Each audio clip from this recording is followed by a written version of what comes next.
Standard Instrument Departures, or SIDs, and Standard Terminal Arrival Routes, STARS, were created to expedite an orderly and safe flow of IFR departures and arrivals at busy terminal areas.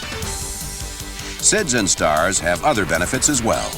They provide an obstruction-free flight path, furnish a clear procedure to follow in case you lose communications with ATC, and often incorporate noise abatement procedures. In addition, they reduce pilot-controller communications and workload. For example, prior to SIDs and STARS, a clearance might have sounded like this. Crusader 9832 Charlie, clear to the Tampa Airport as filed. Maintain 15,000, maintain runway heading until reaching 7,000. Turn right heading 160, intercept the 138-degree radial of Denver Vortac. Cross super intersection at or above 11,300. Denver departure will be 123.85, squawk 1425. SIDs and STARS eliminate the need to repeat this type of lengthy clearance and to wait for a readback from every aircraft departing and landing at a busy airport. The previous clearance might sound like this when issued as a SID. Crusader 9832 Charlie, clear to the Tampa Airport, Denver 5 departure, then as filed. Maintain 15,000, squawk 1425. By reducing the communications, the chance of misunderstandings between pilots and controllers is greatly reduced. To accept a SID or STAR, or file for one on your flight plan, you must have a description of the procedure in your possession. This may be in either graphic or textual form. Let's begin by looking at a SID. Remember, a standard instrument departure differs from the IFR departure procedure found on the airport chart in that an IFR departure procedure was developed solely to provide obstacle clearance. There are two types of SIDs. With a vector SID, a controller provides vectors for you to intercept a fix or radial along your flight path. With a pilot nav SID, you, as the pilot, have the primary responsibility for navigation. With that in mind, let's examine a typical SID to see how departure information is portrayed. As with other Jeppesen charts, the procedure and location are identified in the upper right corner. The date, index number, and effective date are listed at the top of the chart. Notice that the middle number of the index is a 0, which means the procedure could be a SID, STAR, or profile descent. A SID is further identified with a -3, while a STAR, or profile descent, is identified with a -2. The communications box lists the departure frequency.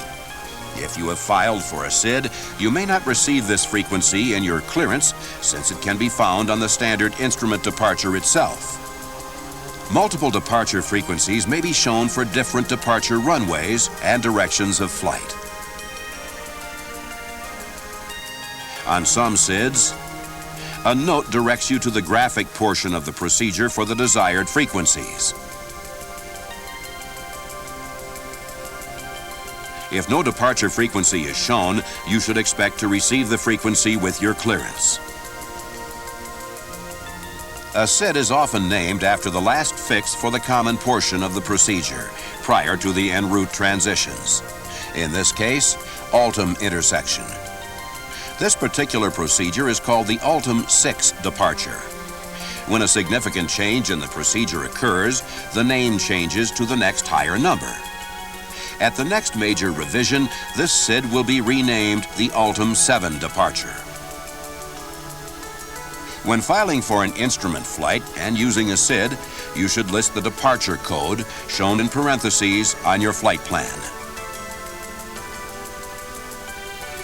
The use of this code facilitates the acceptance of your flight plan by the Air Route Traffic Control Center's computer, which in turn expedites your IFR clearance. If you do not want to use a SID or STAR, indicate no SID, no STAR in the remarks section of your flight plan. Any restrictions or special information about the procedure will be shown next. For instance, this particular SID is used only for runways 12 left and right. Other notes may indicate that only turbojet aircraft can use the procedure, that radar is required, and that DME is required for departures from specific runways. Before we take a close look at how the Ultim 6 departure is flown, let's look at the aircraft performance required to guarantee obstacle clearance. An obstacle-free flight path is based on your aircraft climbing at 200 feet per nautical mile after it crosses the end of the runway at least 35 feet above the ground. In addition, you must be able to climb to 400 feet above the airport elevation before reaching a point where a turn is required. A slope of 152 feet per nautical mile is assessed for obstacles. If none penetrate this slope, the 200 foot per mile gradient provides you with a minimum of 48 feet of obstacle clearance for each mile of flight. If obstacles do penetrate this slope, special avoidance procedures are specified. These procedures might include a ceiling and visibility minimum that allows the obstacles to be seen and avoided. They could also include detailed flight maneuvers. Or they could require climb gradients greater than 200 feet per mile. These procedures can be used by themselves or in any combination. This SID, for example, requires a minimum climb of 350 feet per nautical mile to 5,000 feet. Because the gradient is in feet per nautical mile and your VSI measures feet per minute, Jeppesen provides a table located on the chart to help you convert climb gradient to climb rate. Now let's continue by reviewing additional graphic symbols on the chart. On pilot nav SIDs, the departure route is identified by bold lines. These routes lead to the fix where the SID terminates. Many SIDs incorporate transition routes, shown by the dashed lines, that are used to connect the basic SID to en route airways or jet routes. These transition routes are normally named after the fix where they end. For instance, the Linden transition route terminates at the Linden Vortac. Radar vectoring, shown by a line of arrowheads, is used for some SIDs when ATC provides navigational guidance to your filed or assigned route or to a fix depicted on the chart. The note states that after departing, expect vectors to your assigned route, fix, or transition. The SID and STAR charts may not be drawn to scale since the routes and nav aids often cover large geographical areas. This notation lets you know that distances cannot be measured accurately with a plotter. In most cases, the direct distance from the airport or runway to the SID fix is given. This value is included to help you determine the approximate mileage for flight planning purposes. To see how a standard instrument departure is flown, let's combine the textual description of the Ultim 6 departure with the graphic portrayal of the SID. We'll begin at the airport, where the runway layout is depicted, along with the airport name and elevation. To help you identify the primary airport from which the SID begins, an airport depiction screen is provided. The graphic also shows that the San Jose VOR DME is located on the field. On both SIDs and STARS, the nav aid identification is given in a shadow box. When departing runway 12 left or right, your initial climb is via a heading of 122 degrees.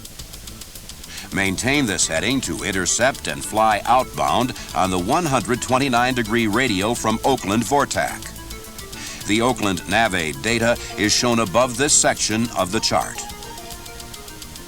At an altitude of 4,000 feet, turn left to a 300-degree heading. Continue your climb and maintain this heading to intercept the 004-degree radial from San Jose. An altitude restriction indicates that you should intercept the radial at or above 5,000 feet. Proceed outbound on the 004-degree radial to Ultim intersection. A special note states that turbojet aircraft must cross the San Jose 16 DME fix at or above 11,000 feet. Once you reach Altum intersection, proceed along your assigned route or transition route, whichever is appropriate to your clearance. This particular SID offers two transition routes, Sacramento and Linden. The transition route's name and its computer code are shown both in the textual description and along the route. To fly the Altum 6 departure and Linden transition, you should include this code on your flight plan. To continue to Linden, you would fly inbound on the 229-degree radial of Linden. Your course would be 049 degrees. The distance along this transition is 39 nautical miles. Notice that this transition lies along Victor 28. The MEA for the route is 4,500 feet. When lost communications procedures are different from FAR Part 91, they are shown on the chart. Diagonal slashes outline the procedure. This particular chart also includes a graphic portrayal of the flight track to use if communications are lost. When reviewing a vector SID, you'll find that, unlike pilot nav SIDs, most are not computer coded, since the departures normally do not end at a specific fix, intersection, or nav aid. Instead, the charts indicate that ATC provides radar vectors to numerous fixes. You can incorporate any of these locations into the departure. Notice that the procedure does not contain any departure or transition routes. This SID is divided by a line of small telephone symbols. Each half contains a departure control frequency. You'll normally be instructed to use the frequency within the sector where the first fix for your route is located. Since ATC is providing course guidance, vector SIDs are easy to follow. For this procedure, the textual description states that if you're cleared as filed, you should expect radar vectors to your filed or assigned route. After departure, you must maintain 5,000 feet or the assigned lower altitude. This is important because without an additional clearance, this becomes your last assigned altitude in case of radio failure. The instructions also state that you can expect clearance to your requested altitude or flight level 10 minutes after departure. For some vector SIDs, the takeoff minimums vary depending on the departure runway. In this example, the procedure is not even authorized for runway 9. For the remaining runways, the applicable minimums and gradients are shown along with the climb rate conversion table. Some SIDs also contain a caution statement to ensure obstacle clearance. The caution is for aircraft departing westbound from Denver between the 230 and 300 degree radials. If you're flying this SID and have not received a climb clearance above 14,000 feet prior to reaching 25 nautical miles from the VORTAC, you're expected to squawk ident, climb immediately to 16,000 feet, and advise ATC. While SIDs take you from the airport to the en route structure, STARS begin in the en route environment and continue down to an outer fix, instrument approach fix, or an arrival waypoint serving the destination airport. In most cases, radar vectors are then provided for interception of the final approach course. STARS look very similar to SIDs because the heading, routes, codes, narrative description, and symbols use the same basic format. One difference, however, is found in the communications section. STARS often list the ATIS frequency, but may omit the frequency box altogether if it is not provided by the governing authority. The RISTI 2 arrival is a typical STAR because it consists of transition routes and an arrival route from which you can expect radar vectors to the final approach course. Assuming you've filed the Manteca transition, you would fly outbound from the Vortac on the 215-degree radial. The transition information is nearly the same as that shown on a SID, with the name, computer code, MEA, and distance provided. However, for a star, the transition is named for the point of origin, and the transition code is listed before the arrival code. This transition ends at the 22 DME fix from Manteca, which is the Risti intersection. From there, the arrival route continues along the same radial. Once you reach SID's intersection, the remainder of the arrival is accomplished with radar vectors to the airport. Since radar vectors cause the distance from SID's to the airport to vary, an exact mileage figure is not available. For planning purposes, however, the direct distance to the airport is shown. Some stars have unique features. For example, the name of this star is the Hadley 1 arrival. However, when reviewing the procedure, notice that it doesn't start at Hadley, but instead begins at the Big Sur Vortac. It then passes through Hadley intersection and ends at Sausalito. From there, you can expect radar vectors. Another example of a star with a unique feature is the Given 4 arrival at Fresno, California. Notice that from Topi intersection, the arrival route is via the 19 DME arc from Clovis Vortac. Upon reaching the 102-degree radial, radar vectors are provided to intercept the runway 29 right localizer course. When runway 11 left is being used for landings, you will not fly the DME arc.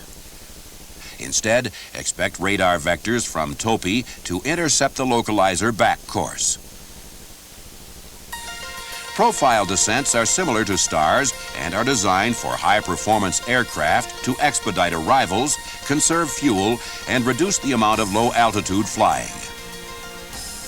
A profile descent is essentially an uninterrupted descent from a cruising altitude or flight level. It ends upon glide slope interception or when you reach the appropriate minimum altitude specified for the initial or intermediate approach segment, or when ATC begins providing radar vectors. It's essential to note that a clearance to fly a profile descent does not constitute a clearance to fly an instrument approach procedure. In reviewing the runway 24 and 25 profile descent, notice the procedure shows essentially the same types of navigational data as a star. As you begin your descent beyond Fillmore, your route of flight is depicted by bold arrows. The intersections along the way signify course changes and restrictions to your altitude and airspeed.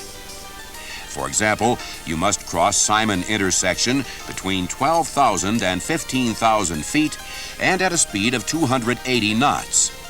Notice that flight information items which can be read on your instrument panel are shown in bold type. You must also cross SID intersection at an indicated airspeed of 250 knots. ATC may alter crossing restrictions after the procedure has been issued and accepted. When a change to the altitude or route is issued, the remaining portion of the charted procedure is canceled. ATC will then provide you with the necessary altitude, route, and speed clearances. If you're only issued a revision to the depicted airspeed, all charted airspeed restrictions become void. However, the charted altitudes and routes are not affected. If you cannot comply with a charted route or altitude due to the speed revision, you must immediately advise ATC. Since the charted procedure is canceled with the issuance of an altitude or route change, the minimum en route altitudes are shown for each route segment.